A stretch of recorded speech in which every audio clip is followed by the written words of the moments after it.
समीर, मेरा सवाल आपसे है। मेरा सवाल जो है माइनॉरिटी के रिप्रेजेंटेशन को लेके। हम अगर देखेंगे आज का सिनेरियो, तो सबसे पुअर रिप्रेजेंटेशन जो है वो माइनॉरिटी का है, वो चाहे हिंदी मीडिया हो या मराठी मीडिया हो। और जहाँ कहीं भी अगर अगर देखेंगे आप हिंदी न्यूज़ चैनल में, अगर कोई एंकर वगैरह मुस्लिम है तो उनको इसीलिए लिया जाता है ताकि वो इस तरीके से डायरेक्शन दे और ये दिखाए कि मुस्लिम होके भी किस तरीके से सो कॉल्ड नेशनलिज्म की बात कर रहा सरकारी है। मुसलमान। सरकारी मुसलमान। तो आदर्श। अभी आदर्श मुसलमान, राष्ट्रवादी मुसलमान भी बोल सकते हैं। जी। तो ये रिप्रेजेंटेशन उसी तरीके से दिया जाता है कि आपका टोकनिज्म है, जैसे इन्होंने कहा कि टोकनिज्म जैसे दिया जाता है। तो असल में रिप्रेजेंटेशन तो है नहीं। आपका खुद का एक्सपीरियंस क्या है? एक तो पहले वो बताइए एज अ मुस्लिम करके कि मीडिया में काम करते वक्त आपको क्या क्या हुआ, और ये भी बताइए कि चैलेंजेस क्या क्या रहे। सबसे पहले तो शुक्रिया इंडी जर्नल का और हम सबको बुलाने के लिए सेशन रखने के लिए शुक्रिया एक बात का, और या अभिनंदन की पहिल्यांदा पुण्यात असा कार्यक्रम बघतो की मस्त फुलपात्र वगैरे काय नाही आहे, ते पण एक आपण एक सांस्कृतिक चेंज असं दोन एक तासाभराचं सेशन आहे आपलं, 1.5 तासाचं नाही आहे, त्यामुळे पटपट मी 40 पॉईंट काढलेत, पण आपण ते थोडंसं झिरो डाऊन करू. पहिल्या सेशनमध्ये बऱ्यापैकी एस्टॅब्लिश झालंय की हिंदी हां मराठीत यासाठी बोललो की एक मुसलमान मराठी पत्रकार म्हणून सगळ्यात जास्त मिळणारी कॉम्प्लिमेंट ही असते. ती कॉम्प्लिमेंट आहे की काय आहे की छान मराठी बोलतो. हां, आता माझ्यासमोर प्रश्न असा आहे की मला हिंदी येत नाही, तेवढे चांगलं उदाहरण सांगतो. परवा मी शमशुद्दीन तांबोळींचा इंटरव्ह्यू करत होतो, घरातलेच मेंबर आहेत म्हणजे. तर मी त्यांना एक प्रश्न हिंदीत करायचा होता इंटरव्ह्यू. मी त्यांना प्रश्न असा विचारला, म्हणजे मला असं विचारायचं होतं की उपक्रम काय काय राबवताय. मी खूप वेळ विचार केला. मी त्यांना प्रश्न विचारला, सर आप उपक्रम क्या राबा रहे हैं. आणि त्याच्या आणि मी पॉज घेतला, मी विचार केला की मी हिंदीत काय म्हणू, मला नाही सुचलं हिंदीत काय म्हणणं. मला कॉम्प्लिमेंट काय माहिती की खूप चांगलं मराठी बोलतो. तर मराठीच बोलतो, मराठीतच स्वप्न पडतात. असो असं दोन भागात मी बोलेल. पहिलं म्हणजे की का गरजेचं आहे, सॉरी क्या क्यों जरूरत है मुसलमान, क्योंकि मैं स्पेसिफिकली मुसलमानों के बारे में बोलूंगा, वो रिप्रेजेंटेशन क्यों जरूरी है और वो कैसे लाया जा सकता है. ये दो पार्ट में थोड़ा सा मैं ये करूंगा. पहले तो क्यों लाना जरूरी है और महाराष्ट्र के पॉइंट ऑफ व्यू से मैं बोलूंगा, ठीक है. और मैं जो बोलूंगा 5-10 मिनट थोड़े से अस्वस्थ करने वाले या आपको थोड़ा सा आत्मपरीक्षण करने वाले होंगे, ऐसा मैं एक्सपेक्ट करूंगा. वो कालाइजेशन या नाना पाटेकराइजेशन नहीं करूंगा मैं थोड़ा, ठीक है. हाँ, नहीं, ये भी अच्छा है, वो भी अच्छा है. हाँ,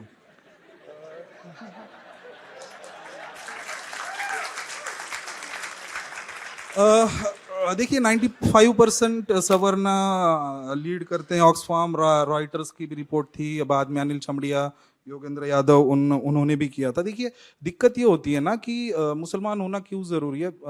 अब फिर से थोड़ा सा निगेटिव, या जैसे सुदीप्तो ने भी कहा था कि हम लोग वो एट्रोसिटीज पे नहीं कर रहे हैं, ठीक है, वो अच्छी बात है. लेकिन मुझे देखिए उम्र की 24 साल का था तब मतलब 2014 में चेंज हुआ. एक जवानी की उम्र थी और वो सब यार, वो रात को जगना वो गर्लफ्रेंड के लिए होना चाहिए था वो यार, इसलिए कसम से इसलिए जगता था मैं कि यार, क्योंकि मेरे घर के करीब मोहसिन शेख, घर से 3 किलोमीटर के करीब मोहसिन शेख को ये किया गया था. तो मैंने देखा, मैंने इतने सारे स्लीपलेस नाइट्स है, फिर डिप्रेशन है वगैरह. वो डिप्रेशन क्यों, मैं सिर्फ इसलिए शेयर कर रहा हूँ कि किस चीज़ों से गुजरना पड़ता है, ठीक है. उसको कुछ वो दिल्ली राइट्स के बाद मीडिया का जो रिप्रेजेंटेशन था वगैरह, ठीक है. तो बहुत सारे स्लीपलेस नाइट मतलब रात जगे वो इसलिए किए हैं कि ये जो माहौल खराब है, उसलिए भी ज्यादा तकलीफ इस बात की होती है कि माहौल जितना खराब मुझे लग रहा है as a journalist, as a मुसलमान, उतना मेरे बाकी लोगों को नहीं लग रहा है. समझ में आ रहा है? उतना उनको नहीं लग रहा है. वो नहीं लग रहा है. इस बात का जो एक खलिश थी, इस बात की जो गुस्सा था अपने दोस्तों पे या फ्रेटर्निटी पे, वो बहुत ज्यादा कि यार इनको क्यों नहीं लग रहा है. जस्ट 2-3 एग्जांपल देता हूँ, ठीक है. मैंने क्यों जरूरी है मुसलमान उनकी, मुझे लगता है कि यार वो चलो कल्चरल वगैरह वो सारी चीजें तो बाद में आती है. पहले आपको क्या बोलेंगे, सिक्योरिटी, इतना सिक्योरिटी का मसला है, इतने सारे आपके इश्यूज सिक्योरिटी से रिलेटेड हैं. तो उसको एड्रेस ही नहीं होता। मतलब मैं महाराष्ट्र में रहता हूँ, मराठी पढ़ता लिखता हूँ, तो मराठी मीडिया मतलब हिंदी मीडिया से तो काफ़ी अच्छी हालत है प्रिंट की और इसकी, लेकिन वो भी मैंने महसूस किया। आपको मैं एक दो एग्जांपल देता हूँ, ठीक है?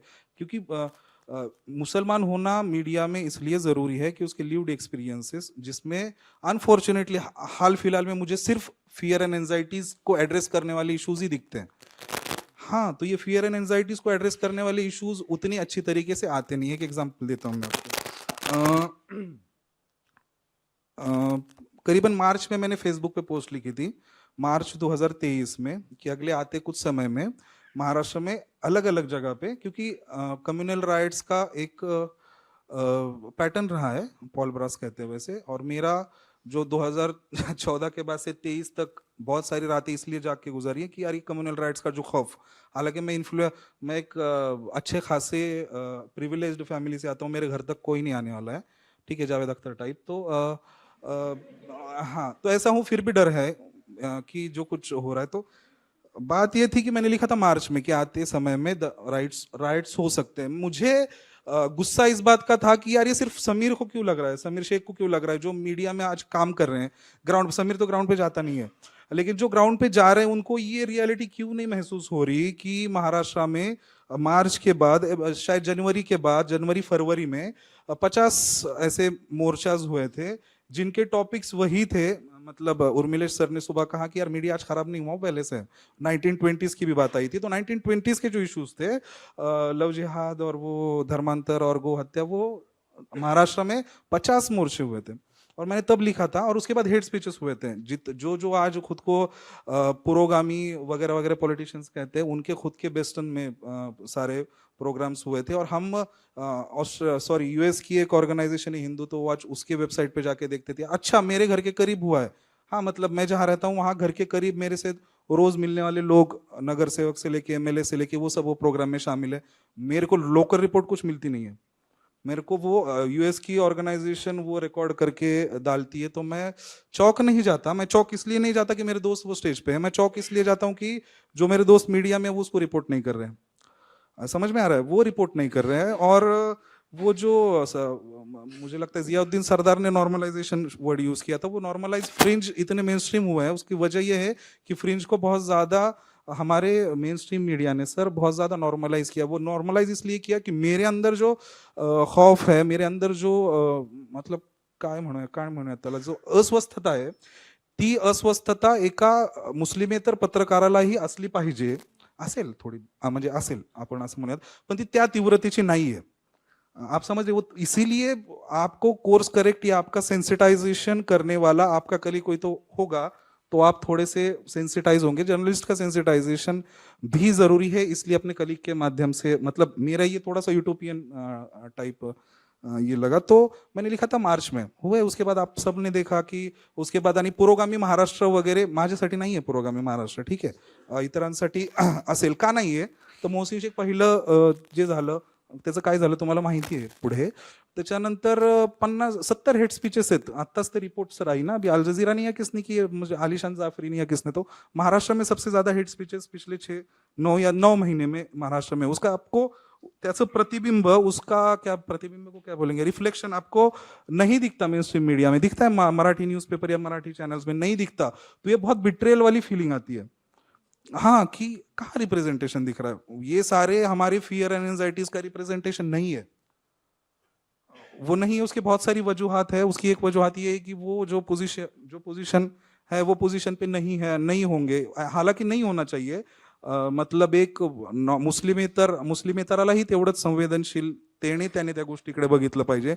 आमच्या पुण्यात पुणा के एमएलए जो मेरे माने हुए मामा है, ठीक है, हाँ, मतलब वो आके यहाँ पे पुणे में एकदम फियरी स्पीच देते हैं, बहुत बड़ा हेट स्पीच देते हैं और कुछ बोलते हैं, और मीडिया में उसका रिपोर्ट आता है कि एकदम गुडी गुडी तरीके से। ठीक आहे, मैंने एक रिपोर्ट में सिर्फ मराठीतलं मी फक्त एक वाक्य सांगतो, किती आता लँग्वेजचं माहिती आहे तुम्हाला, मी मध्ये एक वाचलं होतं, फक्त ते मराठीत मुद्दाम आठवलं म्हणून, की कसं रिप्रेझेंटेशन केलं जातं, कैसे रिप्रेझेंट किया जाता है राक्षसीकरण तुम्हाला कारण फंडामेंटलिझमचं नियम राक्षसीकरण करावं लागतं तुम्हाला एका समोरच्या कम्युनिटीचं तुम्ही वल्नरेबल आहात ते दाखवायला. वाक्य एक ही पेज पे 2 न्यूज थे मराठी का न्यूजपेपर. ओवेसींनी ओकली गरळ, साध्वी प्रज्ञा सिंह यांनी दिला इशारा. साध्वी प्रज्ञा सिंह करकरे के ऊपर बात कर रहे थे, ओवेसी कुछ रिप्रेजेंटेशन को लेके. तो वो मीडिया की जो लैंग्वेज है, हाँ ये घटना जो है वो लव जिहाद की नहीं है. अरे भाई लव जिहाद है ही नहीं, ये घटना नहीं है मतलब दूसरी कोई घटना है क्या? तो इतना नॉर्मलाइजेशन, फ्रिंज का नॉर्मलाइजेशन हुआ है, होने वाले एट्रोसिटीज का नॉर्मलाइजेशन हुआ है. रोजमर्रे त्याला कौन रड़े. मोहसिन शेख गया था तो बहुत लोगों को तकलीफ हुई थी, नॉट इन माई नेम वगैरह हम लोग ने निकाला था. उसके बाद 250-300 केसेस है और बहुत सिस्टमेटिकली होता है. एक दौर में आपको डेटा मिलता था, उसके बाद अभी वो बात नहीं, पर डेटा जानबूझ के सारे वो नहीं हुआ. तो इसलिए मुसलमान जरूरी है कि वो कोर्स करेक्ट करे, अगर कर सकता है तो. कितपत करता है पता नहीं. और एक बात और नोटिस की, सुबह भी बात की गई और अभी भी, कि वहां होते हुए भी वो क्यों नहीं कर सकता. मेरे ऐसे बहुत सारे दोस्त हैं जो टोकनिज्म के लिए पहले तो उनको बड़े बड़े न्यूज चैनल्स में लिया जाता है और बाद में वो 1 साल भर में वो छोड़ देते हैं. बहुत सारे. तो सर ने मेहता भाई ने जैसे बोला ना कि वो वहां क्यों नहीं टिक पाते, क्यों नहीं रह पाते, ये भी बहुत ज्यादा जरुरी आहे. खोपडे सर इथं होते, सुरेश खोपडे सर. त्यांचं एक वाक्य खूप मला आवडतं, की पोलीस हे फायर ब्रिगेड सारखं काम करतात. म्हणजे काय, आग लागल्यावर विझवायचं काम करतात. मी पोलिसांचं ट्रेनिंग घेतो ते वाक्य कायम सांगतो.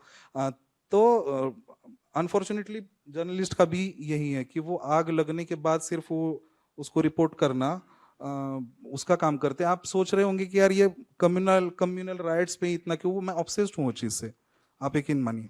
इसलिए मैं सिर्फ उसी पे थोड़ा ये कर रहा हूँ. तो वो यार वो फायर ब्रिगेड वाला मसला है.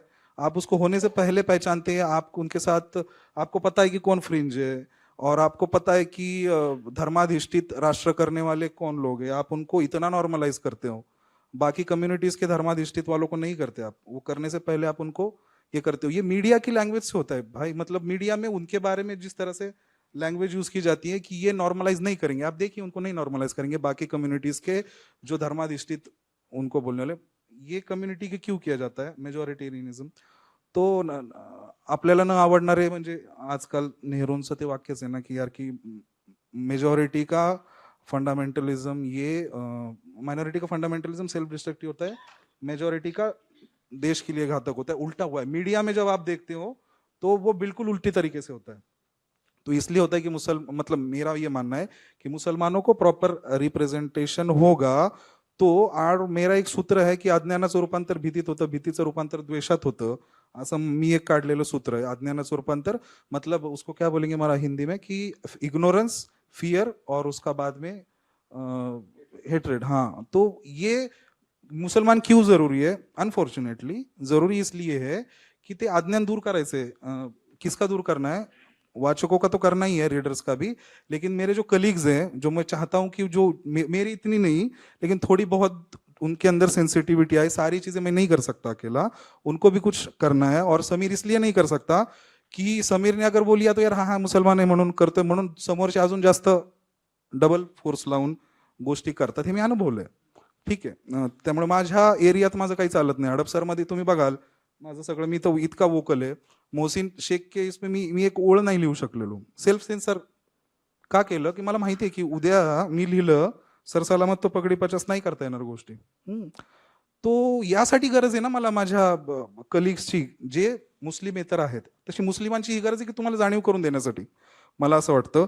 आणि आता हे कसं करता येईल, मेहता भाईने जसं सांगितलं ना, मी तुम्हाला एक एक्झाम्पल सांगतो बरं का. मी एका चांगल्या एज्युकेटेड फॅमिलीतून, आईबाप दोघं उच्च विद्याविभूषित पोस्ट ग्रॅज्युएट झालेले, तरीही मी एक आपल्या संपादकांचे एक मोठे संपादक बऱ्यापैकी जे अजूनही म्हणजे त्यांनी कधीतरी अग्रलेख मागं घेतलेत पण जे अजूनही सत्तेच्या विरोधात लढतात वगैरे, त्यांचं एक भाषण ऐकलं मी. म्हणजे मी सांगतोय फक्त की कसं कल्चरल कैपिटल कसं काम करतं, कैसे काम करता है. तो वो महाराष्ट्र के सबसे बड़े एक विचारवंत नरहर कुरुंदकर वगैरह, वो आपको पता है.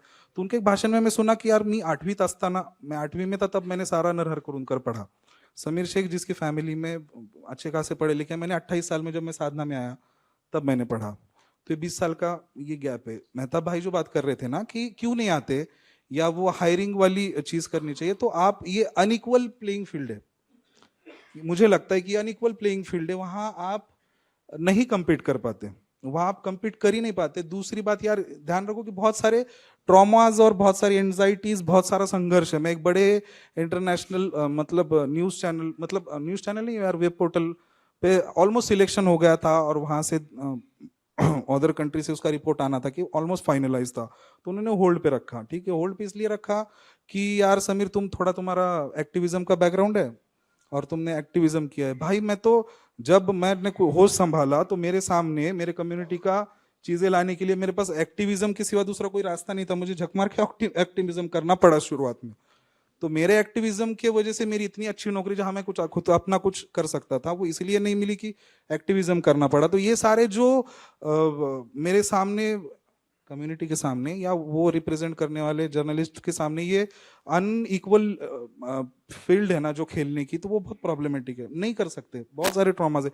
तो उसको आपको थोड़ा सहूलियत देनी पड़ेगी उसको कुछ चीजों की। यार वो रिजर्वेशन का स्पिरिट भी तो वही है ना कि यार वो रिप्रेजेंटेशन नहीं है, उनके पीछे बहुत सारी उनको, मैं खुद एडिटर हूँ सर, मतलब हो गया हूँ एडिटर, और यकीन मानिए सबसे मुश्किल बात मेरी मतलब मैनेजर मुझको कहते हैं, समीर यार you have serious problem with your attitude. मैं ये मतलब हे मी काय म्हणत ऍक्सेप्ट करायला लाजत नाही, सिरियस प्रॉब्लेम विथ ऍटिट्यूड काय तर समीरचं काम, समीरला कायम कोणाच्या तरी हाताखालीच काम करायची सवय आहे। तो एवढा सबमिसिव्ह झालाय सगळ्यांशी जुळवून घेण्यात की आपण काय म्हणूयात त्याला, आपण हक्काने काहीतरी सांगू शकतो, आपण काम करून घेऊ शकतो, याची भीती एवढी असते की बाबा मी काम करून कसं घेऊ, ते तुमच्या सबकॉन्शियस मध्ये आहे आणि ते जायला खूप वेळ लागेल। म्हणजे मी एडिटर झालो तरी ते मला तेवढ्या कार्यकुशलतेने करता येत नाही, तर हे तुम्ही तीव्र संवेदनशीलता दाखवली पाहिजे। अनफॉर्च्युनेटली दाखवतात आमचे मॅनेजर तर अशा सगळ्या गोष्टी आहेत। तर बरंच मराठीतच झालं परत, असो ठीक आहे। मुद्दा पोहोचणं महत्वाचं है, मुद्दा पोहोचणं हाँ, तो ये सारी दिक्कत है। इंशाल्लाह अगले 1-2 साल बाद जब कॉन्क्लेव करेंगे तो मैं कम्युनलिज्म पे बिल्कुल बात नहीं करूंगा। हम लोग फिर कल्चर फील्ड में मुसलमान कैसे होने चाहिए या बाकी फील्ड में कैसे होने चाहिए, उनको वो टॉपिक्स कैसे देने चाहिए, आज मेरे सामने का वही मसला है यार। मेरी पूरी जवानी चली गई है 2014 से 23 तक इसी सोशल इश्यूज में। पर anyway, thank you thank you Sameer. खूप आवाज आ रहा है?